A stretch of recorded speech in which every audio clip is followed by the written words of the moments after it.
बिस्मिल्लाहिर्रहमानिर्रहीम, अस्सलाम वालेकुम। आप देख रहे हैं programme news night with Aneeqa Nisar. नाज़रीन, सोशल मीडिया की जीनत बनने वाले एक अहम ओहदे के हवाले से आज हम डिस्कशन करेंगे अपने पहले दो सेगमेंट्स के अंदर।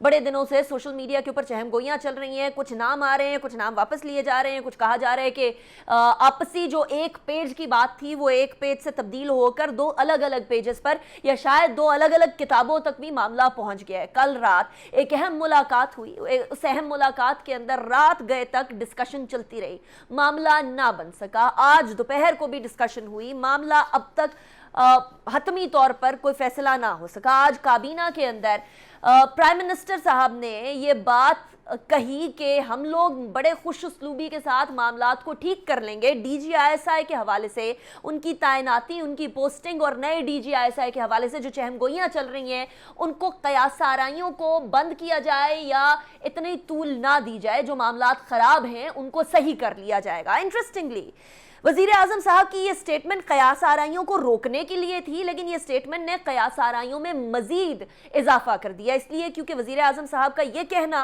कि हम मामलात को जल्द ठीक कर लेंगे, इसका मतलब ये है कि ये एतराफ़ है कि मामलात कहीं ना कहीं ख़राब ज़रूर थे।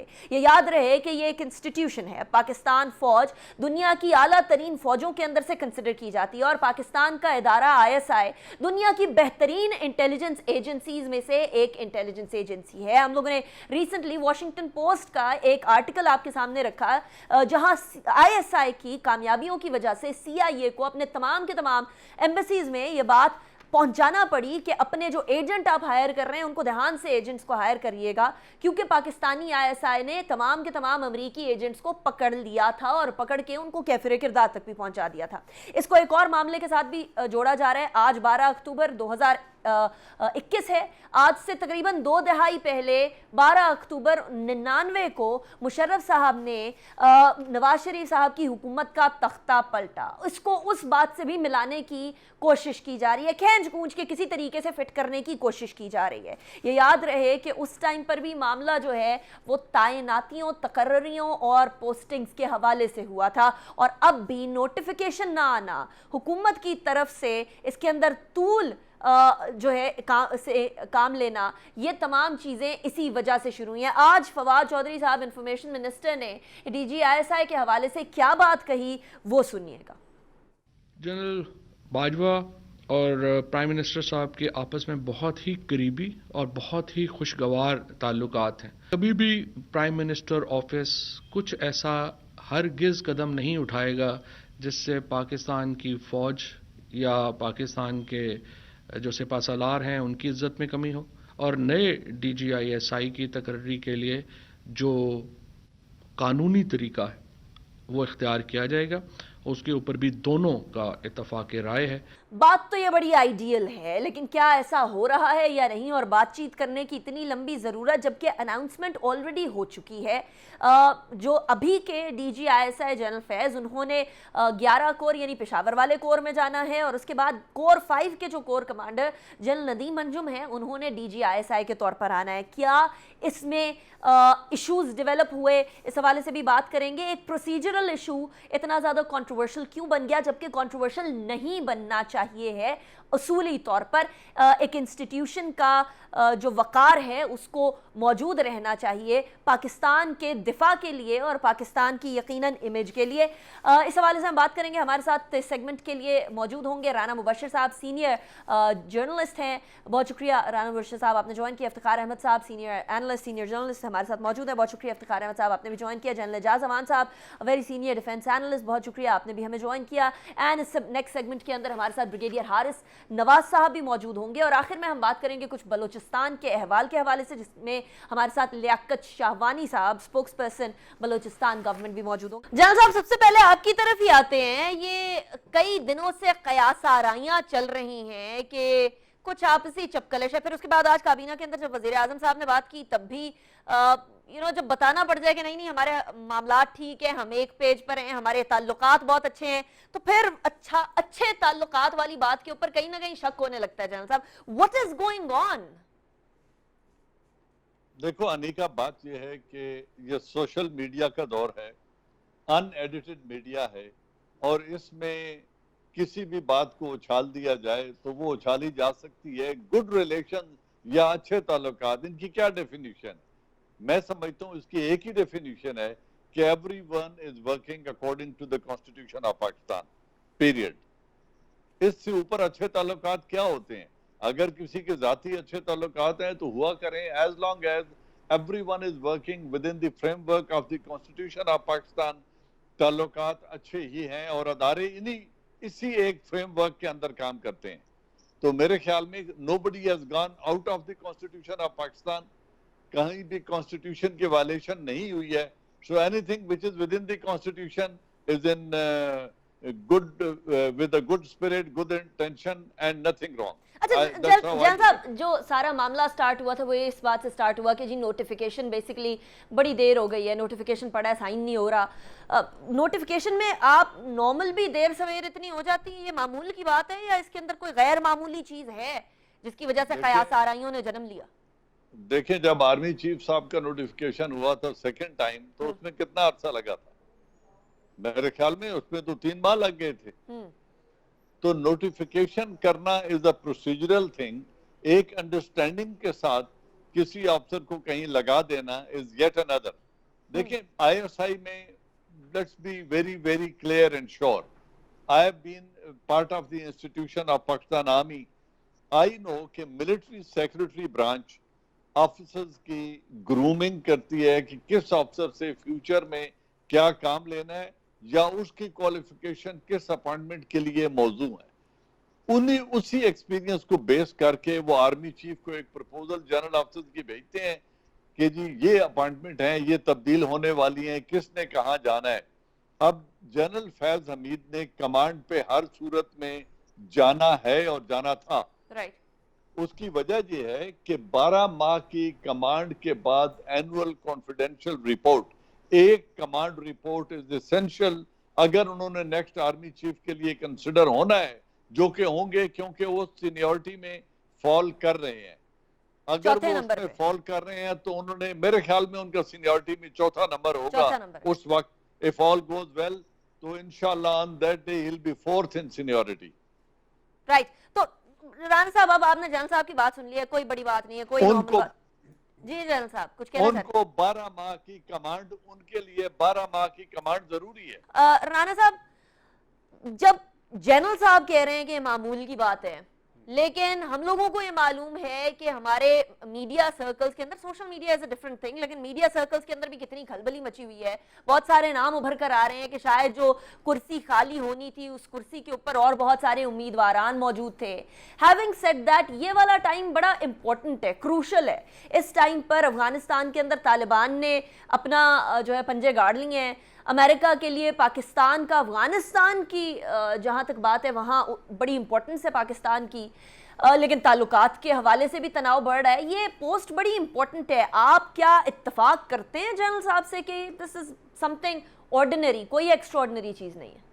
देखिए, एक चीज़ तो बिल्कुल नॉर्मल है, वो ये है कि देखें 3 नाम 4 नाम जाते ही जाते हैं प्राइम मिनिस्टर के पास। चीफ एग्जीक्यूटिव हैं और सेक्रेटरी डिफेंस जो हैं वो जनाब नाम भेज देते हैं, फॉरवर्ड कर देते हैं। बट देन अगेन, जैसे जनरल साहब कह रहे हैं कि ग्रूमिंग जो है वो उन्हीं अशखास की जाती है जिनके लिए वो पर्टिकुलर ऑफिस के लिए उनको वहाँ पे तैयार किया जाता है। मैं सादे लफ्ज़ों में बयान कर देता हूँ। सो ग्रूमिंग जिनकी हुई है उन्हीं के नाम जाते हैं। अब ये एक और चीज़ है जो आप जिसकी तरफ निशानदही कर रहे हैं, मैं उस पर भी आ जाता हूँ। बात यह है कि अगर कहा यह जाए ना जनाब के किसी को भी मैं प्राइम मिनिस्टर साहब की बात कर लेता हूँ, प्राइम मिनिस्टर साहब को अगर किसी और शख्स की उन जो 3 नामों या 4 नामों के अलावा उनको किसी नाम पे वो चाहते हैं कि या चाहते थे कि जनाब उनका नाम आए और वो वहाँ पे ऑफिस को संभालें, मुश्किल हो जाता है इंस्टीट्यूशन के लिए। और इंस्टीट्यूशन के लिए मुश्किल इसलिए हो जाता है कि वो उन्होंने, जैसे कि जनरल साहब ने भी कहा, मैं भी ये कह रहा हूँ, बिल्कुल ठीक कह रहे हैं कि ग्रूमिंग जो है उन्हीं 3-4 अशखास की जाती है। और आउट ऑफ द ब्लू अगर किसी के साथ, ठीक है, कंफर्ट लेवल हो सकता है प्राइम मिनिस्टर साहब का किसी न किसी के साथ, लेकिन वो कंफर्ट लेवल को थोड़ी देर के लिए साइड पे रखना पड़ता है और फिर कंसल्टेशन होती है, और कंसल्टेशन जो है वो चीफ ऑफ आर्मी स्टाफ के साथ होती है, चीफ एग्जीक्यूटिव करते हैं और उसके बाद नाम लिया जाता है। जैसे जनरल ज़हीरुल इस्लाम साहब का नाम था, जनरल ज़हीरुल इस्लाम साहब DGISI जब बने तो बकौल उनके जो उनके करीबी हल्के थे उनका कहना ये था कि उनका ही नाम सिर्फ भेजा गया था, और मतलब कि भेजे गए होंगे 3 नाम, लेकिन मुझे नहीं पता कि कहाँ कि किस हद तक ठीक है या नहीं है। लेकिन ज़हीरुल इस्लाम साहब खुद शेयर किया करते थे अपने करीबी दोस्तों में कि जनाब ना तो मेरा ही भेजा गया सी सिर्फ, और मैंने ही बनना था। सो ये एक और चीज़ है। लेकिन देन अगेन नाम जो भेजे जाते हैं उन्हीं में से सिलेक्ट करना पड़ता है। अगर ये SOP फॉलो ना किया जाए या SOP के डिविएट किया जाए इससे, तो देन इट्स अ इशू। और इशू ये है कि फिर आप जनाब वही चीज़ है जो मैं थोड़ा सा पीछे जाना चाहूँगा मियाँ नवाज शरीफ साहब के दौर में, कि मियाँ नवाज शरीफ साहब के दौर में भी ऐसे ही हुआ था कि 1-2 अपॉइंटमेंट जो थी उस पर या अपॉलॉजी टेंडर करने की जब बात आई थी तो उसमें भी ये इशू खड़ा हो गया था। और फिर लेकिन फैसला वही होता है जो आर्मी या आर्मी का इंस्टीट्यूशन या मिनिस्ट्री ऑफ डिफेंस करती है। राइट। अच्छा, इफ्तिखार अहमद साहब, आपने सुनी वो वजीर आजम की स्पीच भी, जिसके अंदर वो हजरत खालिद बिन वलीद का जिक्र कर रहे हैं और कह रहे हैं कि वो जितने मर्जी अच्छे जर्नैल थे, हजरत उमर ने उनको साइड पर करने का जब फैसला किया तो वो फैसला किया। वो लोग कह रहे हैं ये कहीं पे निगाहें कहीं पे निशाना वाली बात थी इफ्तिखार साहब। नहीं, मुझे तो अफसोस है, उस मिसाल का देना ही बना सकते, बिल्कुल मिसाल कोई और भी दी जा सकती है। अल्लाह ताला माफ करे हमें से हजरत उमर कोई भी नहीं है। अग्रीड। तो इस सारी सिचुएशन के अंदर जो कंट्रोवर्सी डेवलप हो रही है इफ्तिखार अहमद साहब, वो कंट्रोवर्सी क्या इस टाइम पर पाकिस्तान के लिए ठीक है? इतना ज्यादा कंट्रोवर्शियल इस मैटर को हो जाना, स्पेशली एक ऐसे मैटर को जो कि एक इंस्टीट्यूशनल मैटर है। अगर आपको एहसास हो गया हो तो ठीक है, आपको एहसास नहीं हुआ तो आपकी मर्जी है। फवाद साहब तो अभी इसकी कोई लीगल रेमेडी ढूंढ रहे हैं, और वो सारे के सारे जो उनके लीगल एक्सपर्ट हैं, बाबर रिवान जैसे और शहजाद अकबर जैसे और वो फरोग नसीम जैसे, वो बहुत कोशिश कर रहे हैं कोई ऐसी लीगल बात ले आए कि जिससे वो उनका जो पॉइंट ऑफ व्यू है वो दुरुस्त साबित हो जाए। मिलेगी लीगल रेमेडी आपकी नजर में इफ्तिखार साहब, जिसको छानने की कोशिश कर रहे हैं? देखिए, बात यह है सिंपल सी, अफसोस हुआ मुझे इस सारे मामले पे। आज तक मैंने अपनी उम्र में, मैं 70 साल का बूढ़ा आदमी हूँ, बहुत चीफ ऑफ आर्मी स्टाफ की तैनातियों का मसला आया, DGISI की तैनातियों का मसला आया और ऑफिसर्स की तैनातियों का मसला आया। इस तरीके से इतने दिन तक इस किस्म की बहस न मैंने सुनी थी न मैंने जानी थी जो हो रही है। ये गलत है। मैं अभी ब्रेक की तरफ जाती हूँ, ब्रेक के बाद वापस आते हैं तो फिर उसके बाद इस डिस्कशन को मजीद आगे लेकर चलते हैं। बिलखुसूस जो आज काबीना की मुलाकात के अंदर वजीर आजम साहब ने बात की है, that is also very important. See you after the break.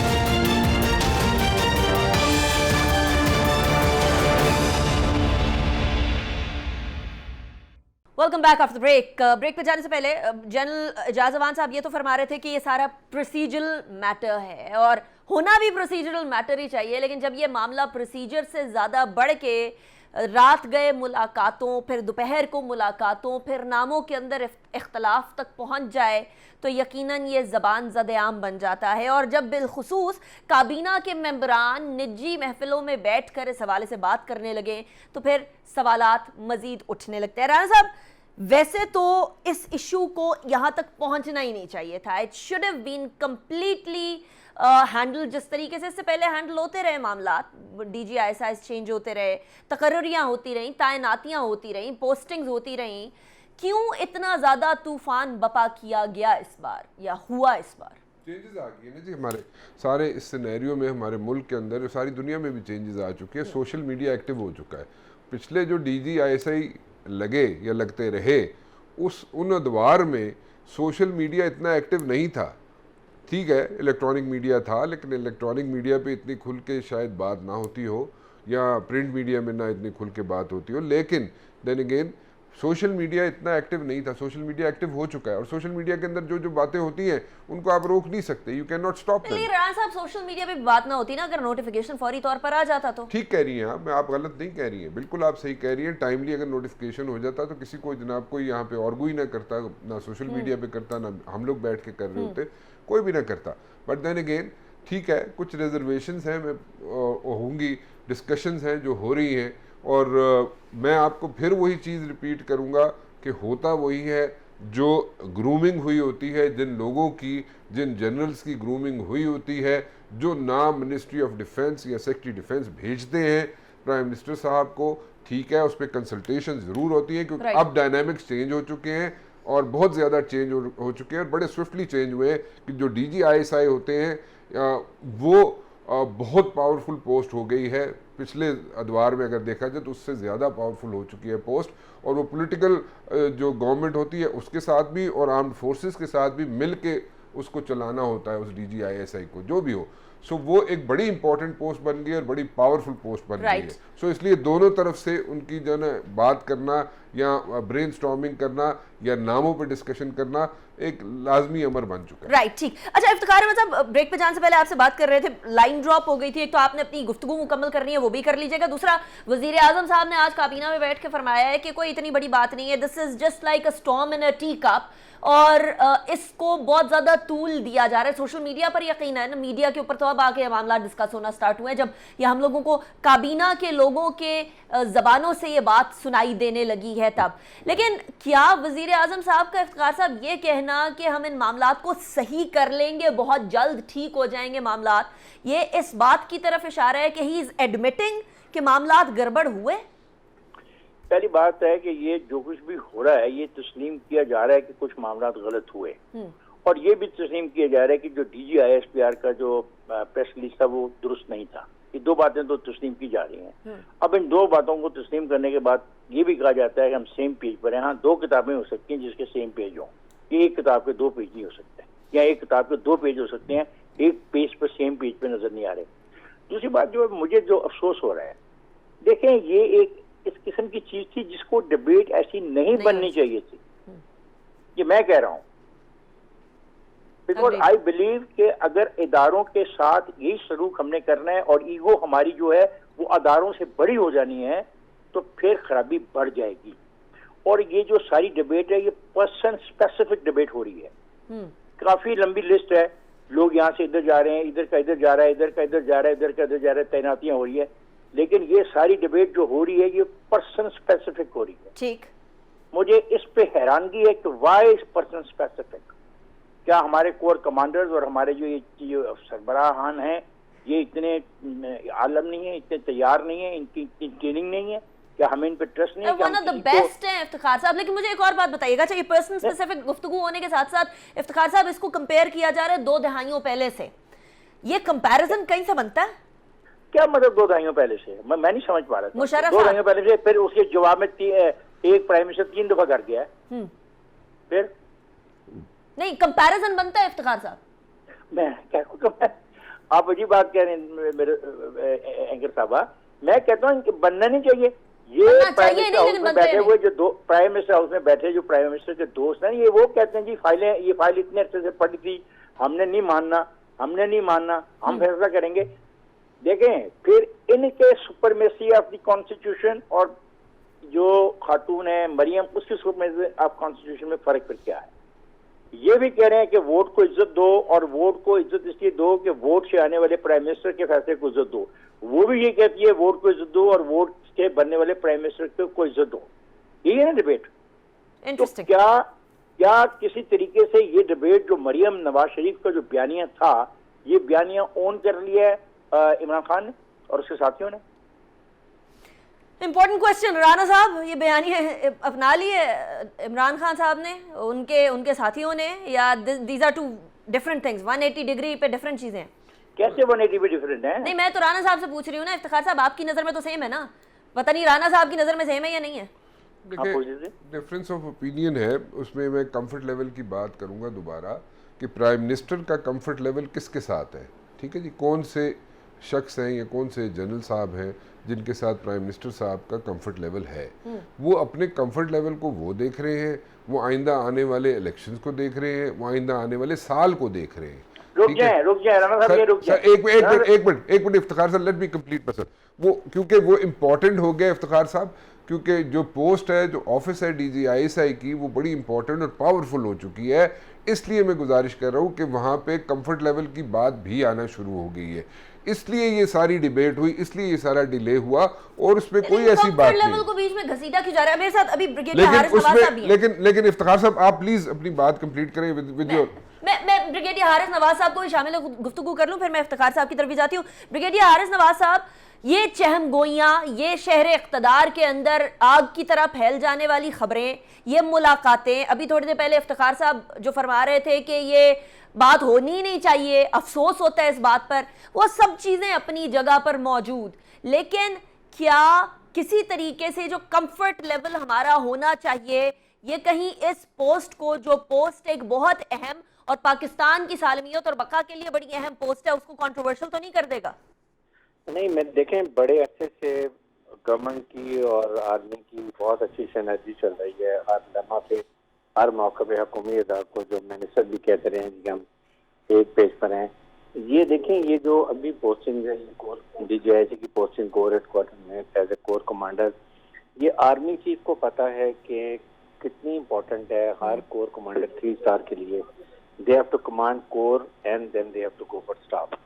जो स्टाफ ने जो फैज हमीद है, उनका 1 साल रह गया है और जाहिर है इन्होंने कभी कोर कमांड नहीं की है। दैट्स द रीजन के चीफ ने मेरा ख्याल है कि बाद में परमिशन ली होगी और तभी ये पोस्टिंग निकाली होंगी। फिर बाद में अगर आफ्टर थॉट आती है, it reflect on the command ability of a chief army staff, कि अगर आपने एक कमांड डिसीजन लेके अप्रूवल करा के अगर आपने पोस्टिंग निकाल दी है, then I think if it is changed, that sends a very wrong message to higher echelons of military hierarchy. इसलिए ये आपस में डिस्कशन हुई है, मेरे ख्याल में कल भी। आई एम श्योर कि आज रात तक इसको अमेरिका रिजॉल्व कर लेंगे and prime minister would understand the position of chief army staff. इसलिए what if he does not, brigadier साहब, मामला तो घूम फिर के व्हाट इफ पर आ जाता है ना। What if he does not understand, the prime minister doesn't understand. Prime minister must understand के कमांड और फौज कैसे फंक्शन होता है, एक इंस्टीट्यूशन की रेपुटेशन होती है, और उसके बाद जब आपकी अप्रूवल हो जाती है, फिर अगर आप उसको पोस्ट से निकल जाएं और फिर चेंज करना, it reflects a very bad reflection on the military institution.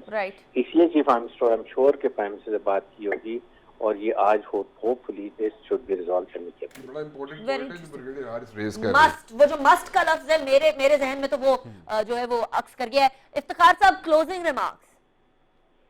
देखिए, बात ये है, मैंने तो पहले भी कहा, मुझे अफसोस है जो हो रहा है, ऐसा नहीं होना चाहिए। इतने दिन से हो रहा है, मजाक बना रहे हैं एक अदारे को, और मैं एग्री करता हूँ। तो इस तरह जो चीफ ऑफ आर्मी स्टाफ की जो सलाहियत है, जो उसकी सलाहियत है अपॉइंटमेंट करने की, वो भी, उसमें भी शक आ जाएगा कि क्या चीफ ऑफ आर्मी स्टाफ जो है इतना सलाहियत रखते हैं नहीं कि उसको नहीं पता उसने किस सिपाही को किस मोर्चे पे खड़ा करना है। एक बात, अगर मैं ये बात मान जाऊं कि उसको नहीं पता, तो फिर बात है कि वो जो दूसरा धड़ा है वो कहता है कि हम इलेक्टेड लोग हैं, वोट के जरिए आए हैं, वोट को इज्जत दो, और वोट को इज्जत देने का मतलब है पार्लियामेंट को इज्जत दो। तो पार्लियामेंट के सरबराह हम कायदेवान हैं, सो हमें इज्जत दो। तो फिर उनके नारे और फिर अपना मरियम के नारे में फर्क क्या है? ठीक, राइट। मरियम को बुरा हम क्यों कहते हैं? ठीक हो गया। राणा साहब, क्लोजिंग रिमार्क्स वेरी क्विकली। देखिए, वही बात है कि अगर एक डिसीजन ले चुकी है फौज, ठीक है, या चीफ ऑफ आर्मी स्टाफ एक डिसीजन ले चुके हैं, ठीक है, तो उससे बैकआउट करेंगे अगर वो किसी भी स्टेज पे, तो वो it sends a wrong signal to the institution. वो ऐसा नहीं होना चाहिए और ऐसा होगा नहीं, मेरे ख्याल होगा नहीं तो ये अब वक्त बताएगा। राणा साहब, but thank you so much for joining me in the show. Rana Mubashir साहब, इफ्तिखार अहमद साहब, ब्रिगेडियर हारिस नवाज साहब, इससे पहले हमारे साथ जनरल एजाज अवाद साहब भी मौजूद थे। अभी ब्रेक की तरफ जाएंगे, ब्रेक के बाद बलोचिस्तान के हवाले से बात करेंगे। See you after the break.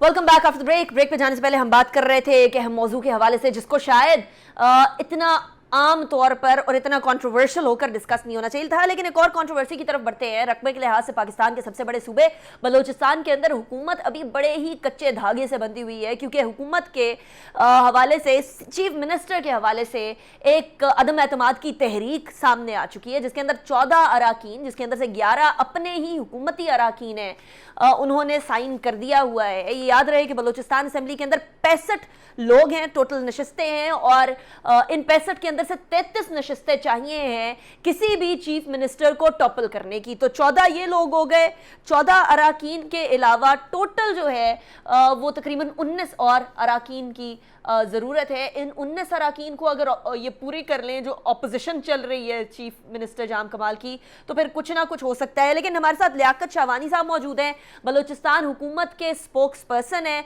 Shahwani साहब, ये 14 जो लोग हैं आपके खिलाफ उठ खड़े हुए हैं, आपके सीएम के खिलाफ उठ खड़े हुए हैं, महीने डेढ़ से ये मामला चल रहा है, अभी तक हल होके नहीं आ रहा। आज चीफ मिनिस्टर जाम कमाल साहब भी मीडिया से गुफ्तगू कर रहे थे।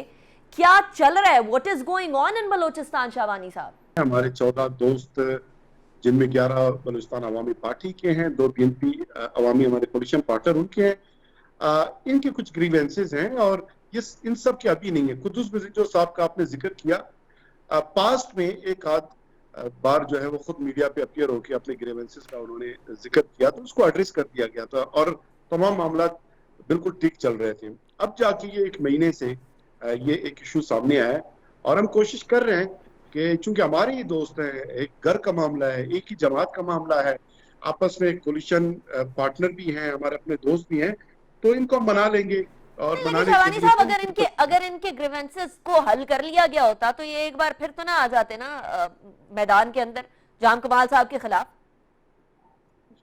नहीं, ये सारा ग्रुप जो है इनके हिस्टोरिकल ग्रीवेंसेस नहीं है या पुराने ग्रीवेंसेस नहीं है। वो कुद्दूस बिजिंजो साहब का आपने जिक्र किया, मैंने इसलिए थोड़ा सा वजाहत किया। बाकी दोस्तों के ऐसे कोई ग्रीवेंसेस नहीं है कि पास में भी इस तरह इकट्ठे हुए हों और आज भी इकट्ठे हुए हों, इस तरह नहीं। तो अभी क्या चीज इनको मोटिवेट कर रही है? फिर एक जगह दूसरी जमातों की इंटरवेंशन को कहा जा रहा है, लेकिन आज जाम कमाल साहब ने जब मीडिया से बात की, उन्होंने कहा है हमारी किसी जमात से कोई बात नहीं हो रही, हमारी किसी से कोई मुलाकात नहीं हो रही, पीपल्स पार्टी से भी कोई मुलाकात नहीं हो रही है। तो फिर इतने सारे लोगों का इकट्ठे हो जाना और 1 महीने से इकट्ठे होना और ये बात करते रहना कि जाम कमाल साहब को जाना होगा घर, और अभी तक बलूचिस्तान हुकूमत का इसको सॉल्व ना कर रहे हो सकना, क्या ये बलूचिस्तान हुकूमत के ऊपर एक सवालिया निशान नहीं है लियाकत शाहवानी साहब? देखिए, पीडीएम जो है पिछले 1 साल से बार बार कह रही है कि हम पाकिस्तान तहरीक इंसाफ और उनके इत्यादियों के खिलाफ जहां मौका मिलेंगे हम उनको धक्का देंगे और तहरीक अदम एतमाद लाएंगे। और आपने कहा इनके पीछे कौन है? खुद पीडीएम के एक रुकन है बलूचिस्तान असेंबली के, लाइव शो में मेरे साथ उन्होंने एतराफ किया कि ये चिंगारी उन्होंने लगाया है और इस चिंगारी को वो हवा दे रहे हैं और इसके पीछे वही है। और फिर आप देखें कि प्राइम मिनिस्टर साहब के खिलाफ सेनेट इंतखाबात के बाद इसी पीडीएम ने कहा कि आपके पास एतमाद का वोट लें, आपके पास अक्सरियत नहीं है। उन्होंने साजिशें की। जब प्राइम मिनिस्टर साहब ने एतमाद का वोट लिया तो उस दिन असेंबली से पीडीएम वाले गायब हो गए। फिर यूसुफ रजा गिलानी साहब जब अपोजिशन लीडर इलेक्ट हो रहे थे चेयर सेनेट के, वहां पे इन्होंने तमाशा लगाया, वहां पे इनको डिफीट हुआ और फिर जलसे जुलूस इन्होंने किए, वहां पर डिफीट होते रहे। तो पीडीएम जो है वो तो साजिशें करेंगी और वो तबाही दौल के। शाहवानी साहब, माना के चिंगारी पीडीएम ने लगाई, लेकिन चिंगारी के लिए लकड़ी, कोयला, भूसा कुछ तो चाहिए होता है कि चिंगारी लग जाए। अब आप लोगों के बीच में कोई ऐसी चीज तो मौजूद थी जिसकी वजह से ये चिंगारी कामयाब हो सकी। इसको नाकाम बनाना है तो कुछ तो अब इस चिंगारी को खत्म करने के लिए फायर फाइटिंग करनी पड़ेगी। आज मुझे जाम कमाल साहब कुछ थोड़े से परेशान नजर आए इस मामले के ऊपर। लोगों की कयासाराइयां चल रही हैं कि बलूचिस्तान हुकूमत के लिए ये वाला हफ्ता और इससे आने वाला हफ्ता इंतहाई अहमियत का हामिल है। डे एंड नाइट क्या इन नाराज अराकीन को, जो 11 अराकीन है, इनको मनाने के लिए कोशिश क्या कर रहे हैं शाहवानी साहब आप लोग? देखिए, आप 2 हफ्तों की जिक्र कर रहे हैं, मैं 2 साल का जिक्र कर रहा हूँ। अगला इंशाल्लाह अगले 2 साल भी वज़ीर आला बलूचिस्तान जाम कमाल साहब होंगे, ठीक है। और रही बात चिंगारी और लकड़ियों की, तो उस रुकन ने यह भी कहा था कि लकड़ियां जो है हमने देखे हैं कि बाप पार्टी की हलकों में, इसलिए हमने चंगारी लगाई है। और उस वक्त भी मैंने कहा था कि ये खुश्क लकड़ियां नहीं है, तर लकड़ियां हैं, इससे आग नहीं उठेगा, सिर्फ धुआं उठेगा। और उस धुएं से जो आंखें खीरा हो रही हैं, आंखों में आंसू आ रहा है, वो पीडीएम वालों का आ रहा है। पहले उन्होंने अपना करारदाद जमा किया था, एतमाद, उनके पास नंबर गेम नहीं थे, वो पीछे हट गए। अब हमारे दोस्तों को थोड़ा उन्होंने आगे लगा दिया है। अब इंशाल्लाह आप देखेंगे कि अब भी जो हमारे दोस्त हैं वो वापस अपने दोस्तों के साथ आकर मिलेंगे। और जो आपने कहा कि 11 अरकान को मनाने के लिए क्या कर रहे हैं, फायर फाइटिंग क्या कर रहे हैं, जिरगा कर रहे हैं, जा रहे हैं। वजीर आला बलूचिस्तान जाम कमाल साहब खुद उनके पास फर्दन जा रहे हैं। चेयरमैन सेनेट सादिक संजरानी साहब की सरबराही में मसालती कमेटी काम कर रही है, पार्टी क़यादत काम कर रही है। हमारे जो कोलिशन पार्टनर्स हैं, जिसमें Pakistan Tehreek Insaf, हवामी national party, HDP, JWP, ये जो मिनिस्टर्स MPAs हैं, ये जो अपने जो कुलीग्स नाराज हैं उनको मनाने की कोशिश कर रहे हैं। बलूचिस्तान अवामी पार्टी के मिनिस्टर्स अरकान कोशिश कर रहे हैं। तो इतने हम भी मायूस नहीं कि इतने कोशिशों के बावजूद भी हम अपने दोस्तों को ना मना पाए। ऐसा कभी नहीं हुआ पास्ट में। हाम कबायली सियासी मामलात में, हाम जिंदगी में नाराजगियां होती रहती हैं, कोई नई बात नहीं है। ग्रीवेंसेस। अच्छा, इसके पीछे आप वजह क्या देख सकते हैं? क्या लियाकत शहबानी साहब, इसके पीछे वजह क्या हो सकती है? क्योंकि जाम कमाल साहब के बारे में मैं खुद बलूचिस्तान जाती रहती हूँ, मेरा खुद ताल्लुक जो है वो बलूचिस्तान से बड़ा करीबी है। आप भी जानते हैं बलूचिस्तान के अंदर जाम कमाल साहब के होते हुए अच्छा खासा काम हुआ है और करप्शन का लेवल नीचे गया है। मैं ये बिल्कुल नहीं कहूंगी कि खत्म हो गई है, लेकिन करप्शन का लेवल जरूर नीचे गया है। तो क्या वजह हो सकती है कि अपनी जमात जो कि देख रही है कि सीएम बेहतर काम कर रहा है, उसके बावजूद भी उसके 11 अरकान खड़े हो जाएं? इसके पीछे रीजन क्या हो सकती है? अभी एक रीजन जो है कलेक्टिवली उनका सामने आया है कि जाम कमाल साहब के पास वक्त कम होता है, मिनिस्टर्स MPAs को ज्यादा वक्त नहीं देते हैं, मुलाकातें कम करते हैं। इसके अलावा जो है कोई बड़ा चार्जेस उनकी तरफ से भी नहीं आया। तहरीक-ए-अदम एतमाद में उन्होंने ये लिखा है कि फेडरल गवर्नमेंट से बलूचिस्तान के जो बिजली पानी के मसाइल है वो सीएम साहब ने प्रॉपर टेकअप नहीं किए, या बैड गवर्नेंस। इन जनरलाइज टर्म में इन्होंने बात की। अभी बिजली है, गैस है, पानी है, फेडरल गवर्नमेंट के ब्याह पे, वो तो फेडरल गवर्नमेंट का डोमेन है। हमने बारहा उसमें सीएम साहब ने प्राइम मिनिस्टर साहब के साथ मुलाकातें की हैं। और तारीख का पहला फेडरल PSDP है जिसमें बलूचिस्तान को बहुत बड़ा चंक मिला है।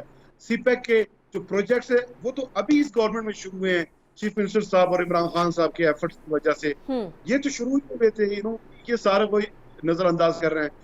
आप बता रही हैं, मीडिया बता रहा है, इंटेलिजेंसिया पाकिस्तान के बता रहे हैं, वकला बता रहे हैं कि जाम कमाल साहब ने बलूचिस्तान को तेजी से तरक्की की शाहराह पे गामजन किया। ठीक हो गया। तो ये तो बिल्कुल खुली किताब है। आप समझते हैं कि कोई इसके अंदर कोई पूछ रहे हैं, हमें तो नहीं पता कि और उनकी क्या ग्रीवेंसेस हैं।